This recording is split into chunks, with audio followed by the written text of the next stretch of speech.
Hey everyone, and welcome back to Founders Outlook, the show where entrepreneurial dreams meet reality. I'm Julia Touati, and today we are getting inside scoop on another incredible founder's journey. Whether you're building your own business, thinking about starting one, or just love hearing how great ideas come to life, you're in the right place. Let's jump in and see businesses through a founder's eyes. A founder is like 5 years away from wanting to exit. What should they be doing right now, today, that most of them aren't doing? Let's say like a quick thing that could be done to start preparing just in case. I will see starting to document everything, to create SOPs. What do you want founders to walk away feeling after they read it? Not just knowing, but feeling after reading your book. I want them to feel more in control and feel like more powerful. What was the hardest season for you personally in building as a 3D studio? Maybe the hardest is that I had to focus a lot on that business and maybe leave a bit on the side the French business that I had. For building Exit 3D Studio, it's still in building phase. They listed the business for $3.7 million, and I think the EBITDA was something 850,000. I mean, it looked like a good deal. I must tell you from my experience as well, some of them are shady, and if you don't know how to see the red flags, you might just buy yourself some problem.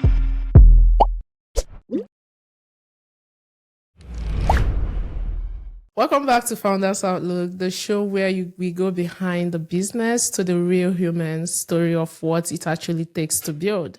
I'm your host, Juliet, and today we are somewhere most founder shows never go.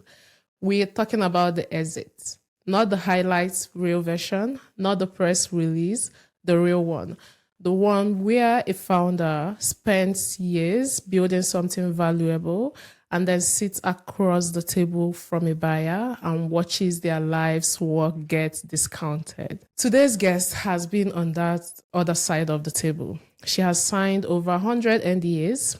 She has been inside data rooms, and she has submitted letters of intent as an active acquirer. She knows exactly what buyers sees and what sellers miss.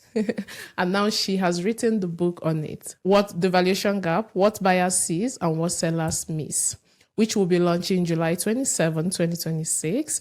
And it may be the most important thing a founder-led business owner reads before going to the market. She is the founder and CEO of Exit 3D Studio, and she helps founder between $500,000 to $10 million in revenue stop leaving money on the table at exit. Please welcome founder, acquirer, author, and exit strategist, Muriel Touati. I hope I pronounced it well, Muriel. Juliet, I could not hope for a better introduction. Thank you. So, Muriel, who were you before this, and what made you think you could do this? Yes, sure. So I am an entrepreneur since 2017. Before that, I was working in, a corporate job. In the past, and still now, I still have a program, like a training program, helping entrepreneurs and founders leverage LinkedIn to get more opportunities, clients, all of that, but it's in French. And so last year in 2025, and I have been living in New York since 2021. I thought, okay, maybe it's time that I have a presence here in the US. Like, why don't I get a business? Why don't I start a business? But then I was thinking, okay, I know how hard it is to start a business. You need to find your market fit. And I heard about the idea that I could buy a business. So I found this exciting. And so I went all in. I signed up to a program to learn all about M&A and just get into it, like follow the process to buy a business. And after, few months of intensive research and evaluating businesses. So first of all, I got an offer accepted. So I went through the due diligence and I discovered that what was sold to me was not what I thought I was buying. Like there was already such a big gap. Yeah, gap. And Yeah. this is how I decided, like, instead of buying, I was especially looking at buying a marketing agency. Like, I thought it was what was fitting most my profile. And after seeing all these problems and others, because at first I was looking at any kind of businesses, all service businesses, construction, contractors, all of it, e-commerce, and sorry, I would jump a bit far from one thing to the next, but this is how came Exit 3D Studio, and why I found that I was, a good person to talk about this, like the what we don't see when we run our business, what is happening in the M&A world, and how we can all build more valuable business, easier to run, more profitable.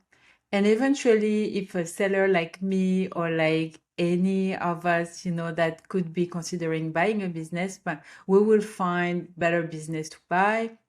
And founder could be, receiving more offer as well in good terms for them. Okay. And, most people who help founders exit businesses who were advisors or bankers. You kind of went a completely different route. You became Yes. an actual buyer. You signed 100 plus NDAs, sat in data room, submitted letter of intent. What drove you to learn it from that side? I've been working a certain way for a long time. You have business Okay. brokers, mainly, selling businesses, and, lenders lending the money. You have M&A firms, and it's been working a certain way for a long time. And usually they are on the side of the seller, Seller and more yet than the of buyer. the seller, and their idea is to they take the business as it is. They might advise, probably they do that, give some advising. But I know for a fact that business brokers are very, active. Those are the ones that list the businesses, and they are commission based. So their Okay. incentive is not to advise the business a long time in advance to make the business more valuable, is more how they just want to list the business as it is. They make it look as good as it can be. They create a nice theme, and as a buyer, so you believe, oh wow, that seems good. Like, I want to see, I want to learn more. And because I have been through this repetitively, and normalizing the SD, for example, the seller discriminatory earning with all the ad backs, everything, I have seen what they were doing. And while I'm not against what they are doing, I've seen a gap, and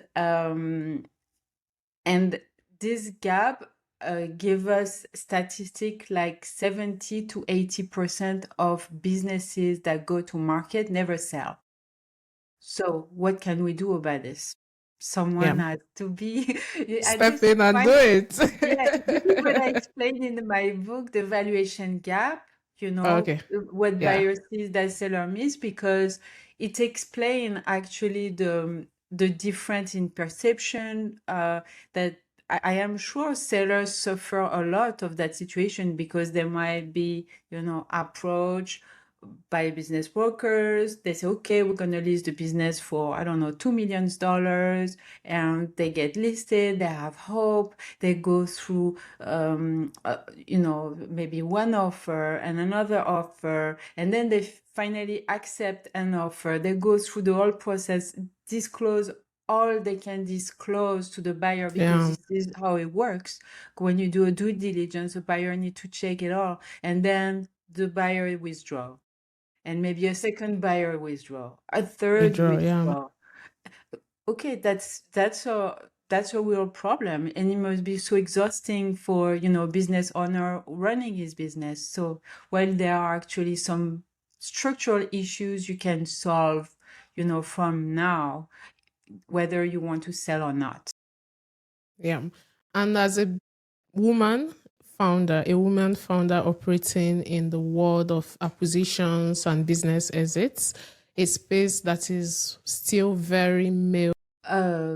Well, I think I'm using strategies that they are not using for just I'm using my strengths uh, in this journey. They are, focus on the financial, they do what they do, and I have a digital marketing background. So those are my strengths, and I use those. I'm going where they are not going to reach out target that are not even targeting, because I work with founders even like 5 years before they even want to exit. So because it's all about, yeah, it's all about running a business that run without you as much as possible. Because, for example, founder dependency is one of the first structural issue that tank the valuation, yeah, and prevent a sale most of the time. So I'm helping those founders long before whether they want to sell or not. Yeah, it's like they have the that give them optionality, the possibility to do it or not, because if tomorrow you run a business, you have, I don't know, 250,000 in Yeah. EBITDA, let's say, but somebody come and see the value for your business and want to offer, I don't know, 1.5 million, like that. Maybe you're gonna Of want to course. accept that offer. So, You know, maybe you want it. So why not being ready for something like yeah. this? I'm saying this because I am in community of buyers, Okay. business Yeah. buyers, and we are all chasing for the business You we want to want to buy. So buy? so that can happen, yeah. The business is good.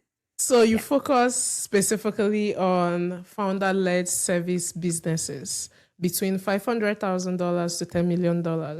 That's very deliberate niche. Why that founder? Why that size? What do you see in that group that others overlook? Yes. So so first of all, why service businesses? Because I think they are the most discounted. Mm. Can you give me an Usually, example of those type of businesses, yeah, like cleaning? Like, is that yeah, even like accounting? accounting, Okay. legal Mm-hmm. firm, marketing Mm-hmm. agency, everything tech, IT Okay. services, even consulting, all of that. So they are the one that are the most discounted, because when a buyer look for a business, they're looking for, they do what we call an asset sale. And on service businesses, like, what do you buy? You don't have machinery, you don't have product, you don't have stock, you don't have real estate. Those, for example, a manufacturer, they will have all the machine, the building. Okay, when you buy that, you have something You concrete that you bought. Yeah. buy that really have a market yeah. value. But when it's a service, it's all about the expertise, the knowledge, the know-how, and they mostly get discounted because it's heavily founder Mm-hmm. dependent. A lot of the processes are living in the founder head instead of being Documented. Yeah. documented. Yeah, and when a buyer looking to buy a service business, the they need a real profitable business that is repeatable, with recurring revenue, with a real Clientels. acquisition Yeah. system, and this is what they want to buy mainly. Like, that's the hard um asset that they are Yeah. buying, the engine that fuel the business without the founder intervention. And about the size, I work also with founders that are, from 100K. That's not a problem. It's just they are not planning to exit right away. They are just in a growth phase, growth, scaling. So for those who want to exit, especially, it's better to be doing between 500,000 and 10 millions in revenue, because this means you have some, uh, how to say it, some good EBITDA, like that a buyer will want. From 100K, maybe you have 50K in EBITDA. That's a bit small for a buyer to take a loan for this. That will be a bit complicated. But the more the business is, has enough revenue, the more EBITDA they have. But also the most important is those are deals that are usually financed, with SBA loans, up to 5 million, but now 10 millions actually. They have increased that. So this is the size of businesses that are financed by Oh, SBA okay. lenders, Okay. which I am most With familiar with. okay. And Yeah. building a business around helping other people exit their businesses is, its own kind of founder journey. What was the hardest season for you personally in building as a 3D studio, and what did it cost you? For building Exit 3D Studio, it's still in building phase, because I started in after the fail Mm-hmm. offer, like the offer that I got accepted. And so I started building from there. It was in Okay. December.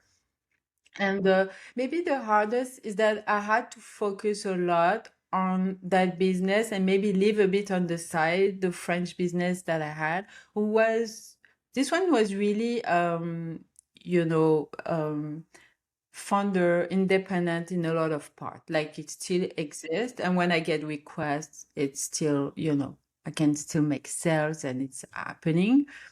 But I had to leave that on the side and maybe not promote As it much as as you would much want. as I am promoting now Yeah. Exit 3D Studio. Yeah. So this is still a bit of, dependency for me, because I am the promotion person, but that could not be on both sides. But I'm trying to couple Both both. Like I together. found a Yeah. way to, Merge it. yes, to have, yeah. So um I'm just curious, the business you wanted to buy that made you, go deep into buying, selling of businesses, did you later buy the business, or you just, learned all about it, got your license, and you're like, okay, let me just help people? Did you later buy the business you wanted to buy when you got to the US? Yeah, the business where I got my offer Yes. accepted. I mean, this Yeah. one, yeah. Yeah, it was a marketing Okay. agency. I have a big, expertise with Mm. LinkedIn. So that agency was doing LinkedIn. I said, wow, what a great match. Let's go. Yes. And so they listed the business for $3.7 million. Yeah. And I think the EBITDA was something Mm-hmm. 850,000. I mean, it looked like a good Mm-hmm. deal. So, okay, let's do it. I was approved, SBA approved for $5 million. Yeah. So I said, okay, I can make my offer for what they want, 3.7. Let's go. So I do that. And so they accepted Offer. my Yeah. offer. And and then I started my due diligence. I looked at all the financial. I asked for missing information, especially for the like the customer Yeah. list and the revenue per customer, because I had some doubt about. I was seeing some document from August, and we were in December, and I see, okay, so the client list was 35 clients. Why, if they are growing 40% per Mm. month, like they were Yeah. saying, why are we still in 35 clients in December? And so I went through all that analysis, and I checked, and I was able to discover that they only had 3 months contract with Of months the to months, retainer, yeah. cancel anytime. That was the model. And basically, they were able to bring on new clients every month, but at the end of the 3 months, they were leaving every time. Every time. So two things could happen. Either they were getting no result, so maybe the agency was not Providing the results able they to promised. provide the Yep. service, result. Or, as I know, because I know that LinkedIn can work really well, or maybe they were very efficient, and once the company had signed, I don't know, 10 contracts in 3 months, they had enough business for the entire year, let's say. So it was hard to know because they did not disclose the client's results. This I didn't have access to. But this, amongst different things, this is what shocked me the most. And they were having some, very aggressive tactic on LinkedIn. They could be banned, at any time from pushing things. So like that. They also had some specific partnerships with try to remember if it was LinkedIn itself or another company that allowed them to send even more invites than everyone else. So that partnership, I doubt it was going to stay with me. The main account who was doing the lead generation was the founder LinkedIn profile. So Eddie wanted to keep it, of course. He was not going to sell his No own profile. profile. And all, and all his contractors also, they were using their profile for the lead generation. But this, you cannot buy anybody LinkedIn profile. I mean, that's their, it's really linked to their identity. So it was just so messy. Yeah. Plus also I thought I was signing with the founder. I saw his video and his name, but another person signed the letter of intent, like my offer. I said, this is so Suspicious. Yeah. strange, and so I normalized everything, and I value the business much lower than what they wanted. And at this point, yeah, I was sure they will. I mean, maybe I should have tried to make the offer like at 600,000 instead of 3.7, but I doubt them. I thought they would not accept, and I was not that motivated anymore. I say, okay, I will just create something because also I would have repositioned a bit the agency. I would have done a bit of a rebuild. I can just start from the scratch, beginning. because I don't everything think is it costs way less money it than will buying take a time. business you have to Yeah, but rebuild. if you're gonna go start, buy an agency and start it from the beginning with no clientele, messed up information and data, the founder is not showing interest, is distant from the whole thing. It's better you start yours from the scratch. Yep, I accept. Yes. Okay, what a story. It's so interesting. And for the fact that was your first buy and you're able to, you know, look at the data and be able to decipher all this error. I mean, you need to be given an applause. So Yeah, it's really hard yeah, work. It's really hard work. Yeah. And you feel at the end that you've wasted your yeah, time. Just to learn, yeah, a good learning experience, but wow, weeks dedicated to yeah. this. I At It's some point, I tried buying a business as well. It was a beauty industry. It was. They also sent their information. I didn't get the help of someone like you, but just looking at the data on spreadsheets and everything, I saw some missing informations and I sent an email asking for those. They never sent it. They ghosted me. I reached out severally. They didn't, reach out to me. So I must tell you from my experience as well, some of them are shady.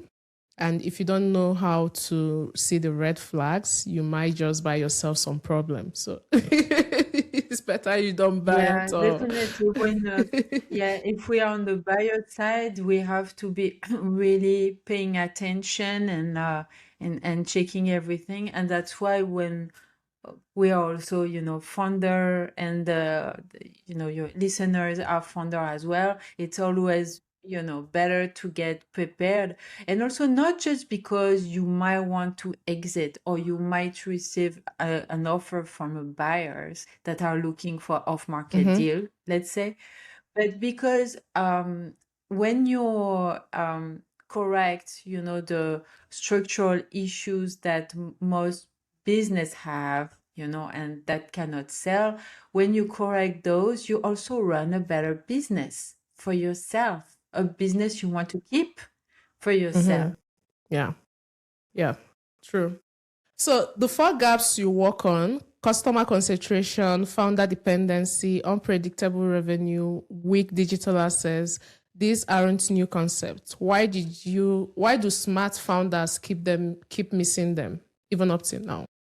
I think in service businesses, specifically, I think it always starts from one person, the Yeah. founder. Maybe they're doing consulting, let's say, at first, and then it develops, and they have a team, but they're always the center of knowledge, the decision maker. They know. So most of the time, there is this founder dependency that prevent them from, you know, being totally Yeah. free Scaling. and Yeah. also yeah.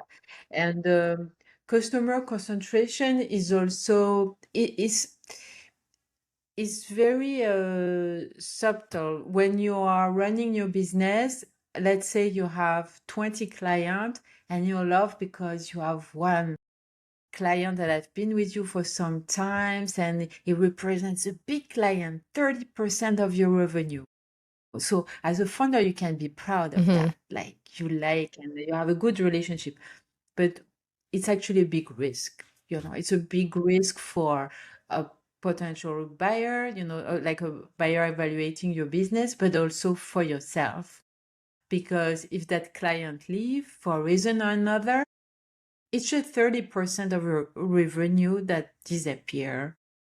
So this is an important Yeah. thing to mention. The unpredictable revenue is also depends on the nature of the business, but let's say that it's a project-based Yeah. business. You do a project for a month and then you have to find the next client for the next. This is also risky for a buyer, but for yourself too, because you can have a lot of Table. Yeah. unpredictability. Yes. And but there are some solutions like introducing some sort of recurring revenue. So you have a baseline. Every month you start from Yeah. something, and if you ever sell, you're selling the revenue that are truly recurring, not replaced constantly like the agency I was going to buy. Because they were saying they had recurring Yeah. revenue, but that was not recurring revenue. It was rollout sort of Yeah. revenue. And finally, the digital asset does a lot to do with the perception here. A website that is, as let's say, a business that has no website or no digital presence, which I think is more rare, Right rarer now. today. Yeah. Yeah, I think we must have one. But let's say it's very outdated. It was last updated, I don't know, 5 years ago. We feel everything is old. Two things. The first is that it's clear as a perception that the business actually is one main thing is we can know as when we see the website that it doesn't generate any revenue for the Yeah. business. There is no funnel of any kind. There is no lead generation, any way to feel that the website is generating leads. So what does that mean for a buyer? That means that the business is probably working on word of mouth referral. And this again does not Yeah. transfer when you sell a Yeah. business. It's a relationship. It's again founder dependency. Okay. Yeah. And it's amazing that you wrote all this knowledge, and all these experiences down in a book. The book, which is The Valuation Gap, What Buyers Sees and What Sellers Miss. I love the name and the tagline. Oh, What is the thank you. single biggest thing sellers are blind to when they walk into an exit conversation? The main thing they are blind to, I think most of the time, oh yes, okay, let me tell you this, is uh is that they want so the full a premium valuation Yeah. for future outcome. I was evaluating like a car wash. Okay. Okay, that's one of those things where there is no it's absentee No, yeah. owner, as we say. So those are very hot things to buy. A car wash. But the car wash actually it was manual washing, so very premium Okay. sort of cleaning interior, exterior. There were a team and they wanted maybe 4 times their EBITDA because the future buyer could install, invest on Automatic. automatic car Yep. wash. And this will bring customer Mm. 24/7 instead of just The during manual the car working wash. hours of the team. But this is an issue because this is so you want money for an effort you're not making. That's not fair. It's an upside for the buyer if he ever choose to do it. But also if he choose to do it in this specific case, what does that mean for the employees?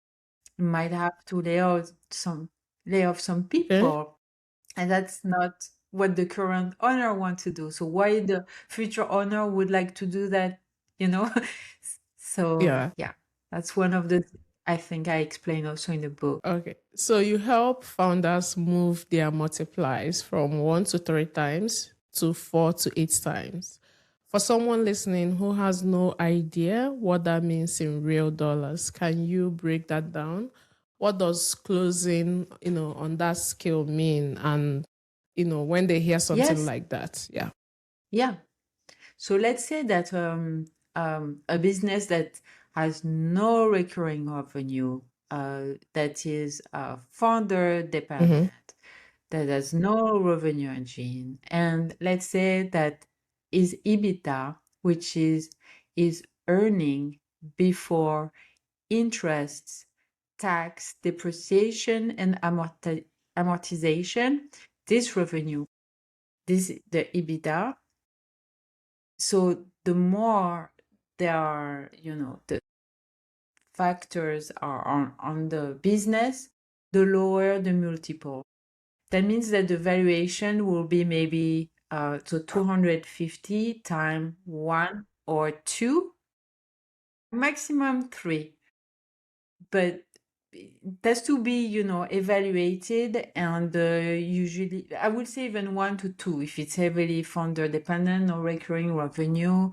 A bad year let's say you have a good year, but last year was pretty bad.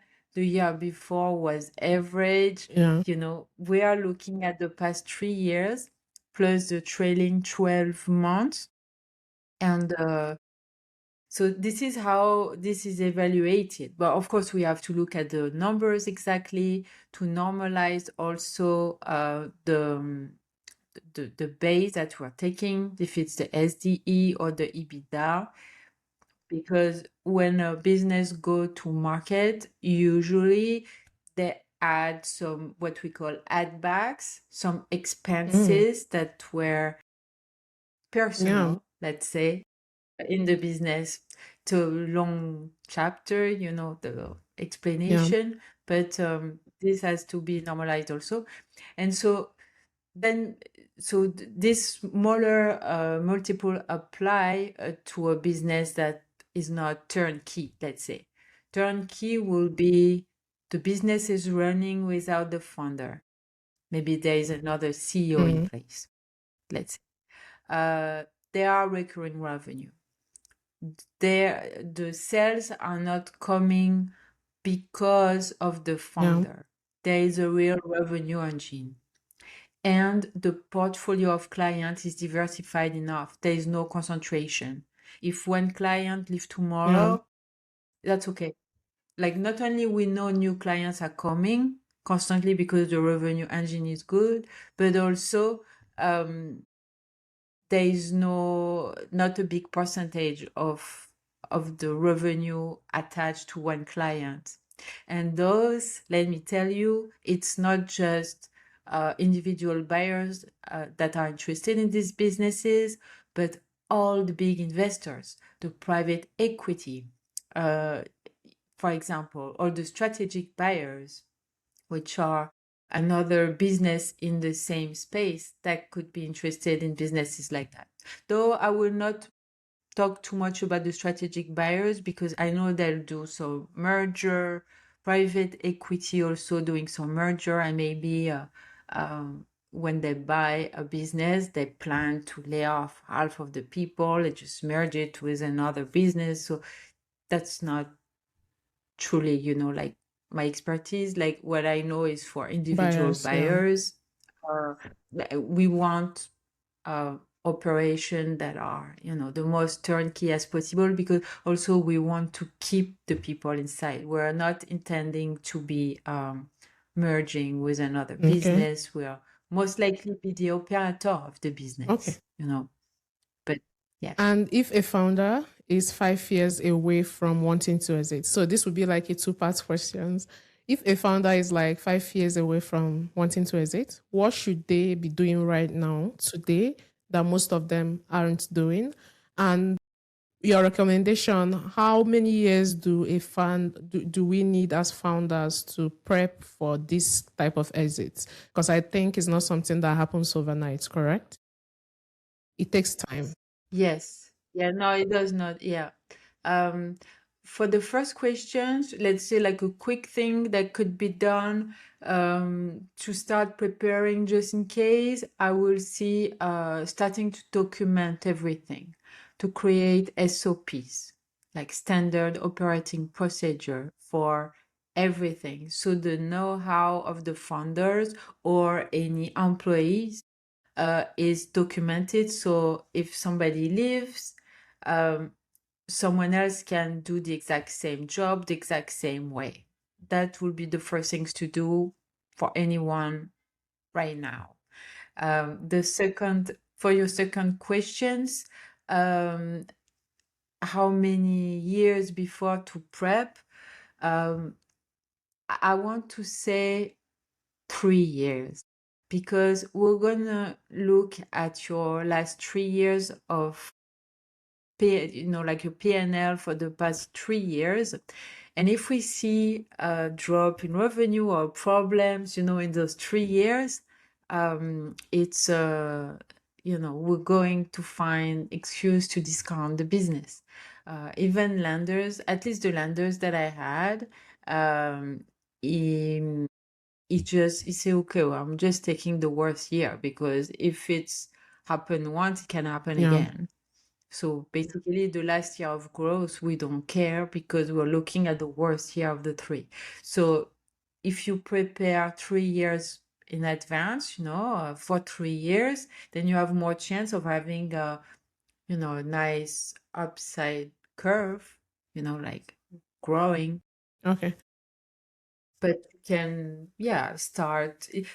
I would say even if you don't want to sell a business, you can start right now because it's only going to be more profitable for Yeah, you're you gonna make more money. and positive. Yeah. So your book launch is July 27th. Hopefully, I hope, Yes. this goes live before then. What do you want founders to walk away feeling after they read it? Not just knowing, but feeling. What do you want them to, feel after reading your book? I want them to feel more in control and feel like more powerful.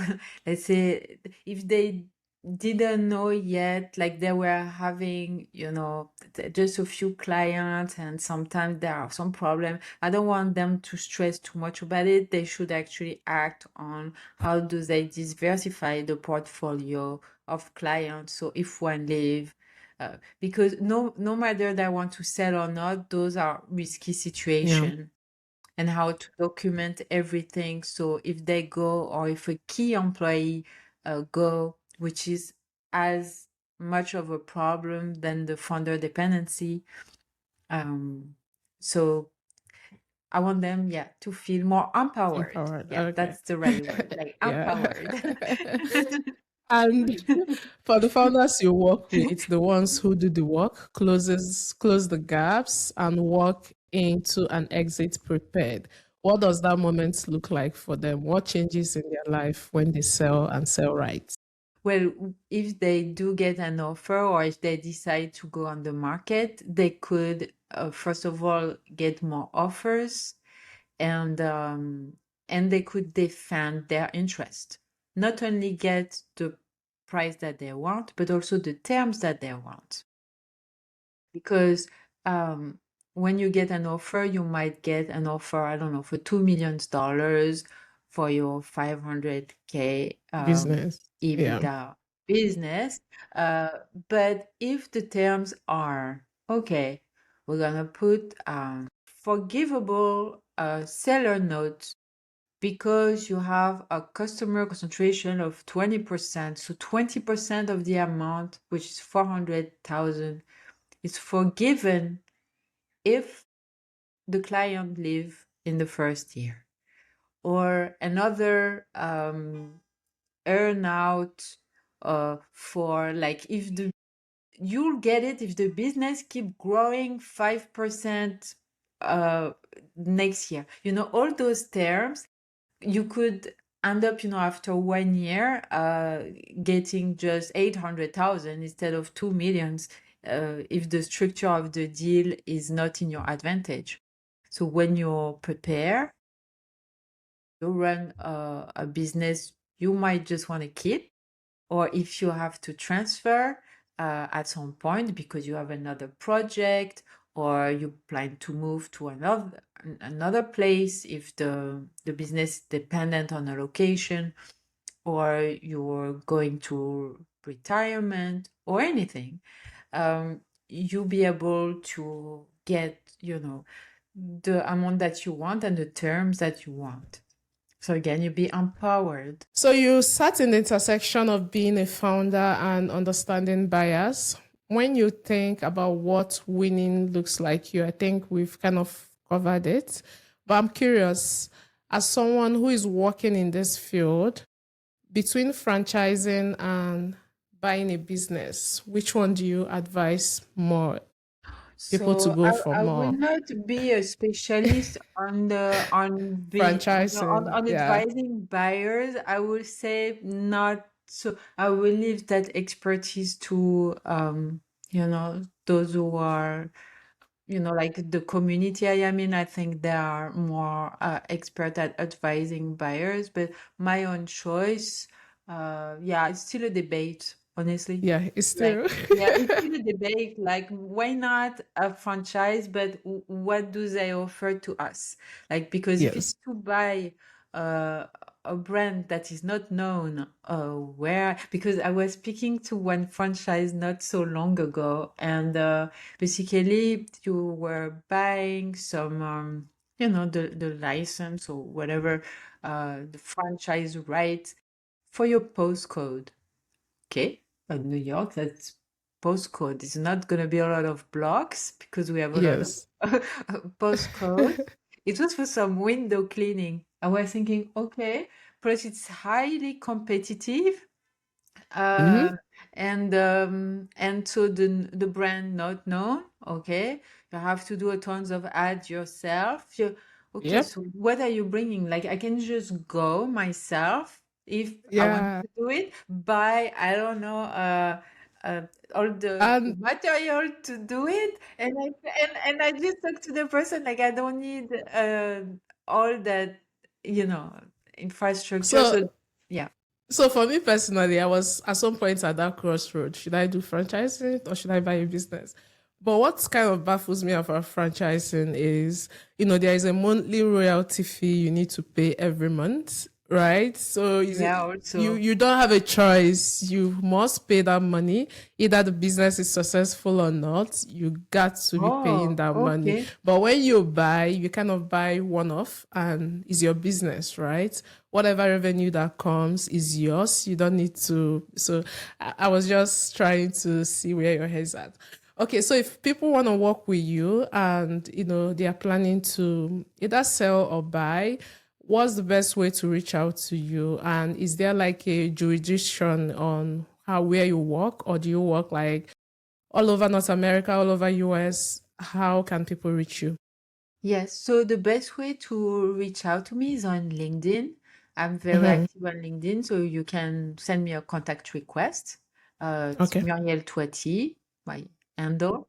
And I work for the work that I do, there is no specific jurisdiction, like to help a founder reduce his founder dependency, install Yeah. systems, generate more, like develop his clientele, or there is no jurisdiction, but mainly I focus on, North America and France, just because Okay.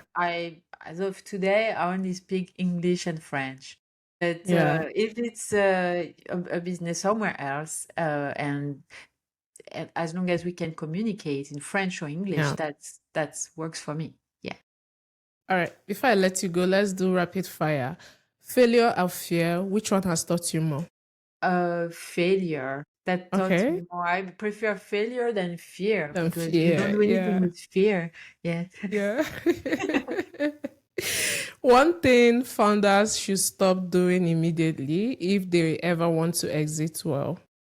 What's that one thing they should stop doing? What they should do?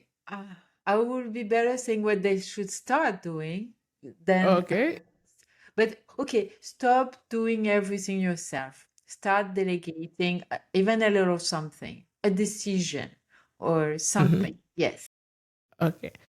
Buy a red flag that kills deals faster than anything else. Yeah, the customer concentration.